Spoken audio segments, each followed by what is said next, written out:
করে না খায় যদি মরে যায় তারপর আমি কোনো প্রবাসীর কাছে যাবো না। প্রবাসীর প্রতি আমার ঘৃণা হয়ে গেছে। প্রবাসী, আই হেট ইউ। আমি জীবনে প্রায় 1.5-2 লাখ বার বিয়ে করছি, 1.5-2 লাখ বার পালাইছি, 1.5-2 লাখ বার আমার প্রেম হয়েছে। শুনছেন নি বাউজে কি কইছে? হ্যাঁ, তেল্লা বাউজে কি কইছে শুনছেন নি?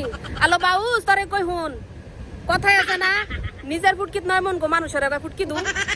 বাউজের ঘরে বাউজ, প্রবাসী কি এটার মানে তুই বুঝস? এই তেল্লা বাউজ আতে ভাই বড় হইছস। হ্যাঁ, তুই নিজেই দিকস যে আমার 1.5-2 লাখ বার প্রেম হয়েছে, 1.5-2 লাখ বার বিয়া হয়েছে, তাহলে তোর ভিতরে আর কি আছে? তুই যে মুখ দিয়ে প্রবাসী বের করছো সেটাই তো তোর গুণা। তোর বাউজের ঘরের বাউজ, তোর কোনো যোগ্যতা আছে? প্রবাসীর তো বিয়া করা দূরে থাক, প্রবাসীর লগে খাড়াই থেকে কথা কর পর্যন্ত তোর যোগ্যতা নাই। আবার কথা আই হেট ইউ। প্রবাসীরা আজকে কামাই কইরা দেশে টাকা পাঠাইবি তো তেল তেল লইয়া ঘুরতে পারস, মাথার উপর একটা চশমা লাগাই ঘুরতে পারস। হত্তিনার ঘরের হত্তিনারা ভালো করে কথাবার্তা কইস প্রবাসী লইয়া।